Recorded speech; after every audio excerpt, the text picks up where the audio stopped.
Assalamualaikum warahmatullahi wabarakatuh. Halo teman-teman, kami dari kelompok 2 ingin memberikan tutorial mengenai penginputan ISPT orang pribadi tahunan 1770S.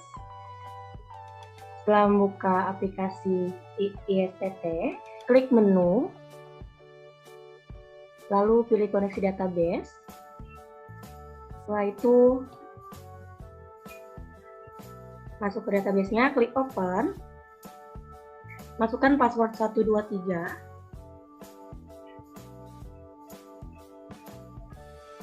Lalu masukkan profil wajib pajaknya.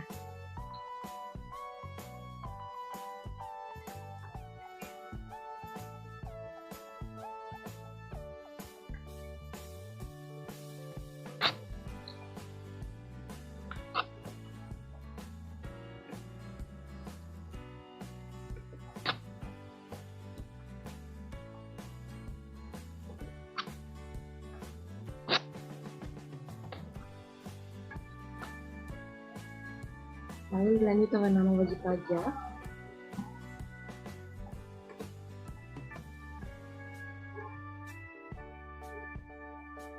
Masukkan nomor telepon.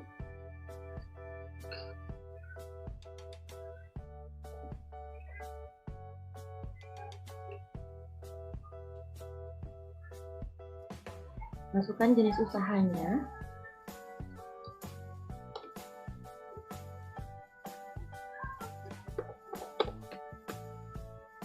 Lalu klik simpan. Oke. Baik, saya akan melanjutkan. Setelah itu pilih surat pemberitahuan SPT. Buka SPT baru. Terus untuk tahun pajaknya diganti ya, di tahun 2021. Dan SPT tahunan OP 1770S. Klik OK. Dan klik OK kembali. Setelah itu pilih utility, pilih setting. Setelah itu pilih PTKP. Setelah itu ini diganti ya, untuk edit data PTKP sesuai dengan peraturan pemerintah untuk yang saat ini berlaku. Dan untuk tanggal awal berlakunya juga diganti ya, sampai tanggal akhir berlakunya. Seperti ini bisa diikuti ya. Dan diklik simpan, selanjutnya diklik OK.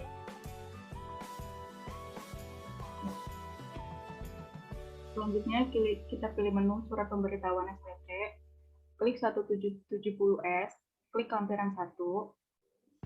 Pada bagian A, yaitu penghasilan neto dalam negeri lainnya, isi sesuai data yang ada, tapi dikarenakan data saat ini tidak ada, maka kita lanjut ke bagian B. Pada bagian B, yaitu penghasilan yang tidak termasuk objek pajak, bisa diisi sesuai dengan data yang ada juga, tapi dikarenakan data kali ini juga tidak ada, maka kita lanjut ke bagian yang C.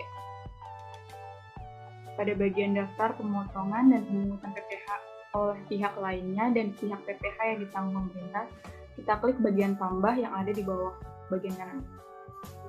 Lalu lalu isi sesuai dengan data rekam yang ada.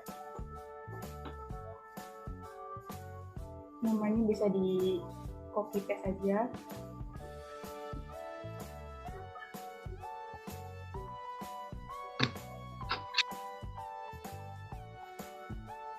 PPh juga bisa mengikuti data rekamnya tadi.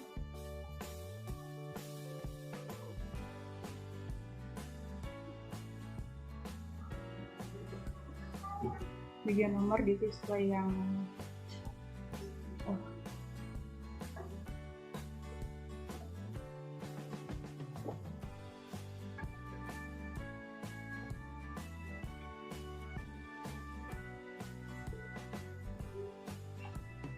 pada bagian tanggal bisa di scroll ke bawah.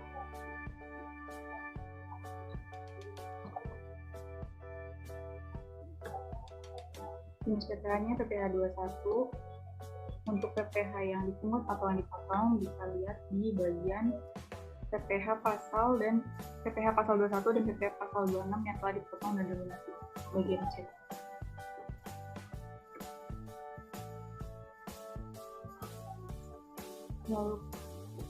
Lalu klik simpan dan OK. Lalu simpan lagi. Oke.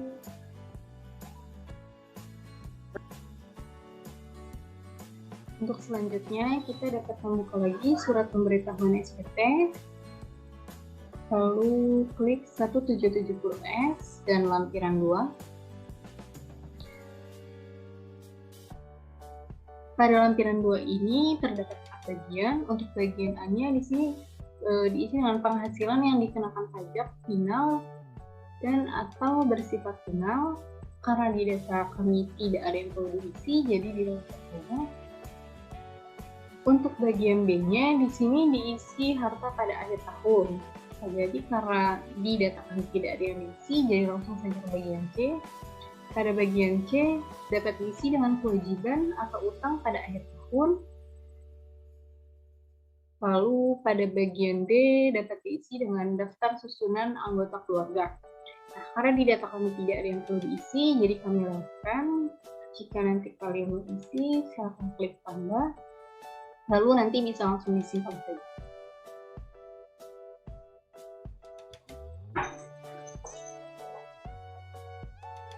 Selanjutnya, kita mengisi surat pemberitahuan 1770S bagian induk. Bagian identitas ini sudah terisi otomatis karena awal kita sudah mengisi, lalu lanjut ke bagian A. Bagian A ini adalah bagian penghasilan neto. Kita isi penghasilan neto dalam negeri sehubungan dengan pekerjaan sesuai dengan informasi data pajak yang telah kita hitung. Untuk penghasilan netonya adalah Rp75.879.360. Kita isi di angka 1.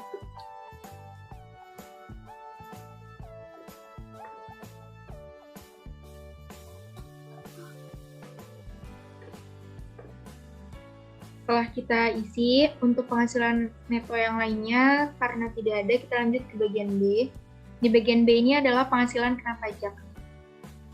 Penghasilan tidak kena pajak dari data pribadi adalah tidak kawin dengan tidak ada tunggangan dan mendapat PTKP senilai Rp54 juta.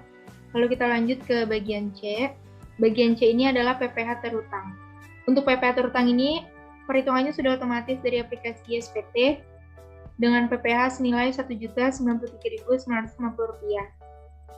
Bagian nomor 10 adalah pengembalian atau pengurangan PPh 24 yang telah dikreditkan. Karena tidak ada, kita lanjut ke bagian D.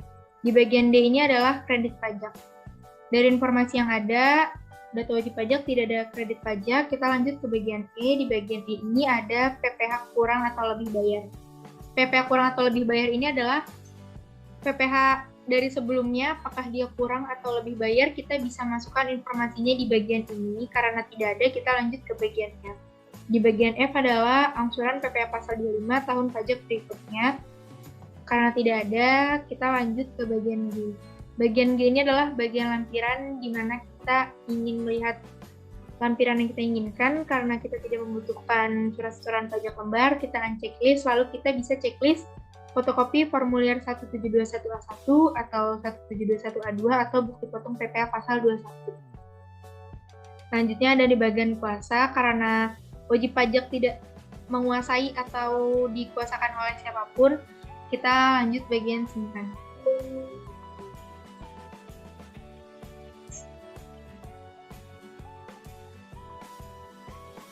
Untuk selanjutnya, kita klik laporan SPT. Nah, di laporan SPT ini ada beberapa pilihan, ada rekam surat setoran pajak, ada menu cetakan, dan terakhir ada laporan data SPT ke KPP. Untuk kita ini akan pilih rekam surat setoran pajak. Diklik. Bila rekam surat setoran pajaknya diklik, akan tampil data formulir data SSP. Seperti ini, baru kita klik bagian tambah di bawah sebelah kiri. Bila sudah klik bagian tambah, kita akan diarahkan untuk formulir rekam data.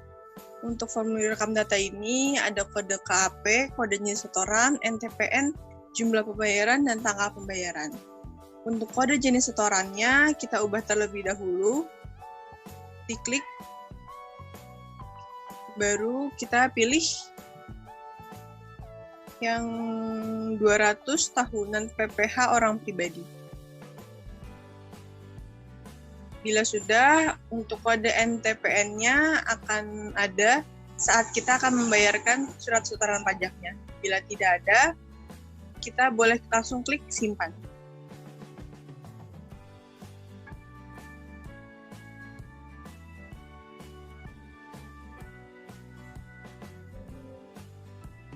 Bila sudah tersimpan, kita klik OK. Lalu bisa di-close. Selanjutnya kita laporan SPT ke KPP. Kita pilih menu lapor SPT. Lalu kita pilih menu lapor data SPT ke KPP. Lalu muncul tampilan seperti ini.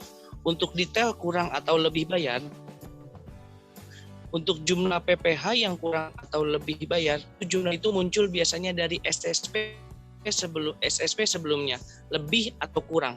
Dan untuk jumlah SSP yang telah dibayar, karena kita tidak melakukan bayaran, otomatis tidak ada nominalnya. Lalu kita pilih buat file.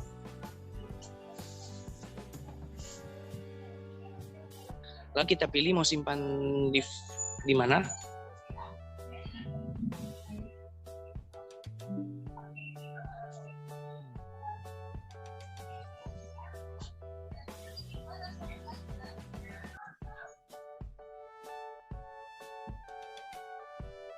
Lalu kita klik OK. Ya, file berhasil disimpan. Oke. Close.